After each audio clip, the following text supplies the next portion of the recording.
It's that time of year again where many of us are going on a holiday for a week or two and hoping to have a really good time. But of course, while you're having a really good time, your house plants, your greenhouse plants, your pots and troughs might not be, especially if you've got nobody to keep them watered. Now, there's a few things you can do before you go away. Firstly, put all your pots and troughs in the shade so they're not dried out by the sun. Group them together so they keep the moisture contained within the group, and also trim them back a little bit as well so they're not needing as much moisture to sustain themselves. But we've got 5 other really great methods you can use to sustain your plants while you're away.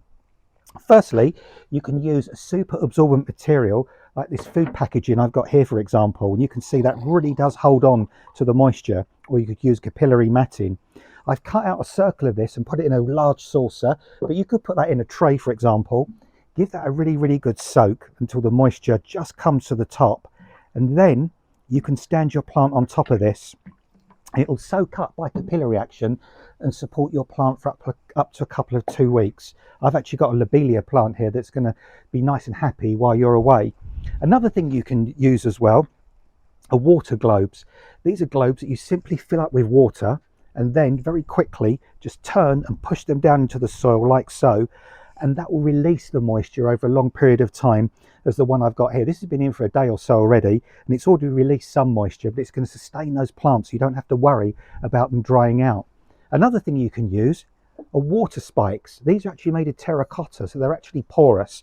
Push these down into the soil, as I've done here in this pot plant, and then use a long neck bottle, like this wine bottle for example, filled with water, reverse, drop into the water spike, and gradually again the water will go into that water spike and then evaporate into the soil, sustaining those plants. If you don't want to buy water spikes, you can use a recycled plastic water bottle. Just make a hole in the top of the compost like I'm doing here, fill up the bottle with water, put a bit of kitchen towel over the top, and then just push that down into the soil like so, and that will do exactly the same thing, just giving those plants the moisture they need to hold on until you get back from your holiday. And the 5th method we've got here as well is using bits of absorbent cloth. Here, for example, I've torn up some strips of cotton kitchen towel and I'm running them from this bowl of water into each one of these plants. Keep the strip as short as possible. I've actually left this a bit longer. You can see what we're actually doing here, but just take the end of the strip as we have here, roll it up a little bit, push it down into the compost, push the soil around, and again by capillary action that will keep that compost moist and just give that plant that chance it needs while you're away to survive. So while you're on holiday this year, don't stress about your house plants. Try one of these methods and just sit back and enjoy your holiday.